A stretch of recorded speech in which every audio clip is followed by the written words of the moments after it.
नमस्कार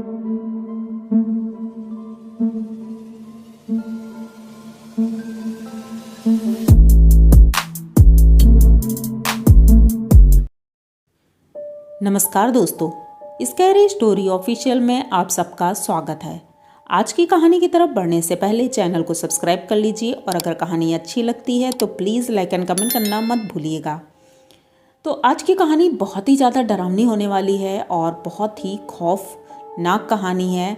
तो please channel में हमारे सपोर्ट ज़रूर करें और कहानी को पूरी सुने, क्योंकि तभी पूरी कहानी पता चलेगी आखिर कहानी में क्या हुआ है।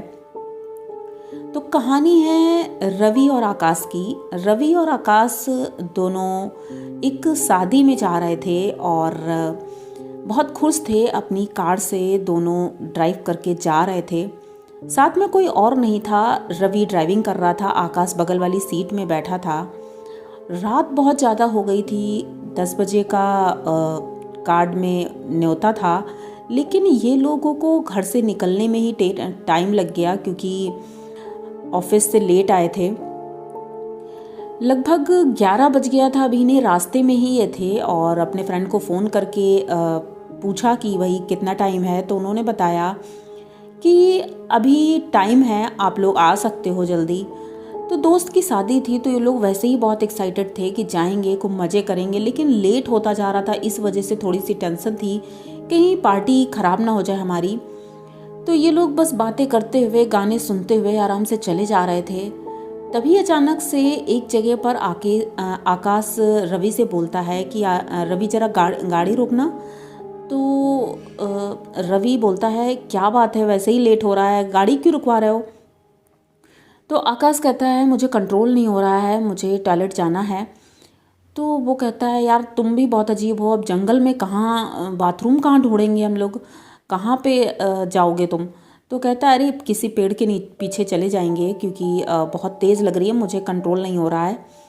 तो रवि गाड़ी एक जगह पर रोक देता है। अब गाड़ी जैसे ही रुकती है तो आकाश जल्दी से गाड़ी से उतरता है और जंगल की तरफ निकल जाता है। रवि काफ़ी देर तक बैठा रहता है और बैठे बैठे फिर सोचता है कि इतना टाइम लग गया है इसको, मतलब कहाँ चला गया है, क्योंकि अंधेरा भी बहुत ज़्यादा हो गया था। जब आधा घंटा हो जाता है तो रवि गाड़ी से उतरता है और ढूंढने की कोशिश करता है, आवाज़ देता है, लेकिन आकाश की कोई आवाज़ नहीं आ रही थी। उधर आकाश जैसे ही वो टॉयलेट करने चाह रहा था उस पेड़ के पीछे, तभी उसने गौर किया कि थोड़ी दूरी पर एक औरत बैठी है और वो कुछ अजीब सी कुछ मंत्र जैसे पढ़ रही है, कुछ कर रही है। तो रवि पीछे था उसके, आकाश के, वो भी देख रहा था। आकाश उसकी तरफ धीरे धीरे बढ़ता जा रहा था। रवि उसको आवाज़ दे रहा था आकाश आकाश, लेकिन आकाश को सुन ही नहीं रहा था, पता नहीं क्यों। रवि बहुत तेजी से अब बढ़ रहा था, जाता है, आकाश का हाथ पकड़ता है और जब वापस होने के लिए वो लोग पीछे मुड़ते हैं तो देखते हैं कि दूर दूर तक सड़क तो कहीं दिख ही नहीं रही है। मतलब ये अचानक से जंगल के इतने अंदर आ गए थे कि इन्हें अंदाज़ा ही नहीं हुआ कि ये जंगल के बहुत अंदर आ गए हैं। और वो औरत वहाँ पर बैठे बैठे पूजा कर रही है। अब ये दोनों पेड़ के पीछे छिप जाते हैं और देखने लगते हैं आखिर इतनी रात को वो औरत क्या कर रही है। तो गौर करते हैं कि वो औरत ज़मीन में कुछ उसने चौक से बना रखा था और बहुत सी तंत्र विद्या वाली चीज़ें वहाँ पर रखी थी। वो शायद कोई तंत्र साधना कर रही थी। जब ये लोग वहाँ से चलने लगते हैं, अचानक से आकाश का मोबाइल फ़ोन गिरता है और उसकी आवाज़ से वो औरत अचानक से इनकी तरफ देखती है और देख करके उठ के खड़ी हो जाती है। अब ये दोनों डर जाते हैं कि अब कुछ ना कुछ तो होगा ही। वो वहीं देखती रहती है खड़े खड़े, लेकिन अचानक से तभी पीछे से कुछ आवाज़ आने लगती है। अब ये लोग पीछे देखते हैं तो पीछे दिख कोई नहीं रहा था, लेकिन पत्तों की आवाज़ आ रही थी, जैसे कोई चलकर आ रहा है। कोई आता है और इन्हें उसी पेड़ पर बांध देता है। दिख कोई नहीं रहा था, लेकिन ऐसा महसूस हो रहा था कि कोई है और इन दोनों को एक ही पेड़ में आगे पीछे करके बांध दिया था। अब ये दोनों बहुत ज़्यादा चिल्ला रहे थे और एक दूसरे को बचाने की, छुड़ाने की कोशिश कर रहे थे, लेकिन वो ना तो किसी रस्सी से बांधा था, ना किसी तार से, पता नहीं किस चीज़ से बांधा था, लेकिन वो दोनों उस पेड़ में बंधे थे। अब ये दोनों बहुत रो रहे थे, गिड़गिड़ा रहे थे, हमें माफ़ कर दो, हमसे गलती हो गई, हम अनजाने में यहाँ पर आए हैं। लेकिन वो औरत फिर से अपनी पूजा में बैठ गई। अब ये लोग परेशान थे कि आखिर क्या हमारी बलि दे देंगे, क्या करेंगे ये लोग। और एक दूसरी तरफ है कि कोई दिखाई नहीं दे रहा है, लेकिन ऐसा लग रहा है वहाँ पर एक नहीं बहुत लोग हैं, क्योंकि बहुत लोगों की आवाज़ें आ रही थी। इन दोनों को बहुत ज़्यादा घबराहट हो रही थी और ऐसा पहली बार देखा था इन्होंने, तो और डर लग रहा था कि क्या हो सकता है, हमें तो शादी में जाना था, कहाँ से हम फंस गए। रवि आकाश को गुस्सा आ रहा था कि तुम्हारी वजह से ये सब हुआ है, अगर तुम टॉयलेट करने के लिए ना उतरते गाड़ी से तो हम यहाँ फंसते भी नहीं। लेकिन अब दोनों फंस गए थे, तो दोनों एक दूसरे को बचाने की कोशिश कर रहे थे। कहीं से आकाश देख रहा था कि एक औरत है जो थोड़ी दूरी पर बैठी है, वो कुछ इशारा कर रही है, जो पूजा कर रही है उसको, तो वो उसी इशारे से काम कर रही है, लेकिन वो खुद उठकर नहीं आ रही थी। तो ये बड़े गौर से उसको देख रहा था आकाश। तभी इसने देखा कि एक आदमी है, वो आ रहा है, हाथ में बड़ी सी तलवार जैसी कुछ ले रखी है, और जो पूजा कर रही है उसके बगल में आकर खड़ा हो जाता है। अब ये दोनों देख ही रहे थे, तभी रवि बोलता है कि मम्मी ने बोला था कि अगर कभी ऐसा डर लगता है तो भगवान का नाम लो, सब ठीक हो जाता है, हम लोग बच सकते हैं। तो ये लोग दोनों हनुमान चालीसा पढ़ना शुरू करते हैं। हनुमान चालीसा पढ़ते हैं तो पता नहीं कैसे भगवान की शक्ति से या कुछ भी इनका वो बंधन टूट जाता है, ये लोग पेड़ से आज़ाद हो जाते हैं। अब वहाँ से भागना शुरू करते हैं, लेकिन भगवान ने उन्हें बंधन से तो मुक्त करा दिया था, लेकिन उस जंगल से ये कैसे बाहर निकलेंगे, ये सबसे बड़ी बात थी।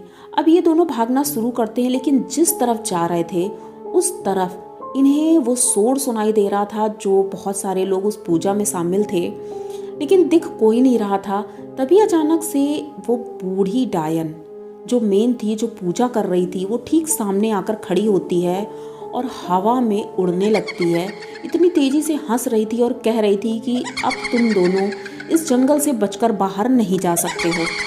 अब ये दोनों डर जाते हैं कि जिधर भी जाने की कोशिश कर रहे थे वो औरत इन्हें दिख रही थी हर जगह। ये लोग बहुत परेशान हो जाते हैं, थक जाते हैं, एक जगह जाकर बैठ जाते हैं। वो पेड़ सूखा सा पेड़ था, उसी पेड़ के तने के पास ये लोग बैठे थे। तभी गौर करते हैं कि उस पेड़ के ऊपर से कुछ आवाज़ आ रही है। जब ये ऊपर देखते हैं, अचानक से वो बूढ़ी औरत इनके फेस के पास उल्टी लटकी थी। वो देख करके दोनों एकदम अपनी आंखें बंद कर लेते हैं और डर की वजह से अब उनके गले से आवाज़ भी नहीं निकल रही थी, बहुत ज़्यादा डरे हुए थे। तभी दोनों आंख बंद करके वहीं बैठते हैं और अपना हनुमान चालीसा पढ़ना फिर से शुरू करते हैं। पढ़ नहीं पा रहे थे क्योंकि बीच बीच में वो डिस्टर्ब कर रही थी और इतना ज़्यादा डरा रही थी, चारों तरफ जैसे वो सब घूम रहे थे। ये दोनों एक दूसरे का हाथ पकड़ते हैं, उठकर खड़े होते हैं और चालीसा पढ़ते हुए चल देते हैं कि कहीं भी जाएंगे रोड पर तो पहुँचेंगे ही, भगवान हमारी रक्षा ज़रूर करेंगे। अब वो जो बूढ़ी औरत थी वो इनका पैर पकड़ के खींचती है, तो ये वहाँ पर एक बहुत बड़ा गड्ढा बना हुआ था, जैसे कुछ लोग मिट्टी खोदते हैं तो गड्ढा बन जाता है, उसी गड्ढे में जाकर गिर जाते हैं। अब दोनों उस गड्ढे में गिर गए थे और ऊपर जब देखते हैं तो ऊपर ऐसा लग रहा था जैसे सैकड़ों लोग हों और वहाँ पर खड़े हैं। किसी का धड़ नहीं है तो किसी का सर नहीं है, कोई किस तरह से है, इतने ज़्यादा डरावने दिख रहे थे सबके सब, और वहाँ पर चिल्ला रहे थे, हंस रहे थे। ये लोग बस चुपचाप उनको देखे जा रहे थे और समझ गए थे कि अब हम यहाँ से जिंदा नहीं निकल पाएंगे। लेकिन तभी कोई चमत्कार होता है। वहाँ पर एक बुजुर्ग थे जो डंडा लेकर वहाँ से गुजर रहे थे जंगल से, तो वो आवाज़ इनकी सुन लेते हैं, वो आते हैं। जैसे ही वो आते हैं तो यहाँ पर जितनी आत्माएं थी वो सब जा चुकी थी, वो बूढ़ी औरत बस खड़ी थी। तो वो जो बूढ़े आदमी आए थे, जो दादा थे, उन्होंने कोई मंत्र पढ़ा और उस औरत के ऊपर डाला, उसको बहुत कुछ सुनाया भी उन्होंने, तो वो अचानक से वहाँ से चली जाती है। उसके बाद इन दोनों को रस्से की मदद से बाहर निकालते हैं। दोनों बाहर निकलते हैं तो ये बूढ़े दादा जो थे वो कहते हैं तुम लोग परेशान मत हो, हम तुम्हें रोड पर छोड़ के आएंगे। तो वो उनको ले करके रोड पर जाते हैं जहाँ उनकी गाड़ी खड़ी थी। वहाँ जाते ही ये दोनों अब जान में जान आई थी कि अब तो हम बच गए। तो बूढ़े दादा कहते हैं, अभी बचे नहीं हो बेटा, तुम लोग जल्दी से अपनी गाड़ी में बैठो और यहाँ से निकलो, क्योंकि ये जंगल एक बूढ़ी डायन का है। वो डायन जो भी इस जंगल में जाता है उसे ज़िंदा नहीं छोड़ती है। मैं इसलिए ज़िंदा बच गया क्योंकि मुझे अब मरने का डर नहीं, और मैं साधना करता हूँ, भगवान की पूजा करता हूँ। और बहुत समय की बात है, जब ये बूढ़ी औरत गांव में रहती थी तब मैंने इसकी बहुत मदद की थी, और इसी वजह से वो मुझसे थोड़ा डरती भी है, मेरी बात मानती है। तो जब किसी को कोई प्रॉब्लम होती है तो मुझे पता चल जाता है और मैं इस जंगल में आ करके उसकी रक्षा करता हूँ। जब तक मैं जीवित हूँ तब तक तो मैं मदद कर रहा हूँ, लेकिन इस डायन को इस जंगल से कोई निकाल नहीं सका। तो कभी भी गलती से भी तुम इधर से मत गुजरना, क्योंकि रात के वक्त इनकी शक्तियाँ बहुत तेज हो जाती हैं और ये बहुत ताकतवर होते हैं। तो इस बूढ़ी डायन से जितना हो सके तुम दूर रहो, जल्दी से यहाँ से निकल जाओ और रात के वक्त यहाँ से मत गुजरना। अब ये दोनों जल्दी से अपनी गाड़ी में बैठते हैं और वहाँ से निकल जाते हैं। पहुँचते हैं शादी में, और वहाँ शादी क्या अटेंड करते हैं, मतलब डर की वजह से तो इनकी हालत वैसे ही ख़राब हो गई थी। लेकिन अब रात में वापस तो नहीं आते हैं, क्योंकि प्लान तो इनका यही था कि आधी रात में वापस आ जाएंगे। लेकिन फिर दूसरे दिन सुबह ही आते हैं, और तब देखते हैं वो जंगल एकदम नॉर्मल लग रहा था, लोग आ जा रहे थे, लकड़ियाँ काट रहे थे, सब कुछ। लेकिन रात के वक्त उस जंगल में वो जो बूढ़ी डायन है उसका आतंक फैला रहता है। तो रवि और आकाश की ये कहानी आप लोगों को कैसी लगी? अगर अच्छी लगी हो तो प्लीज़ चैनल को सब्सक्राइब करिए, लाइक कमेंट करिए और बने रहिए हमारे साथ। मिलते हैं फिर किसी नई कहानी में, तब तक के लिए डरते रहिए।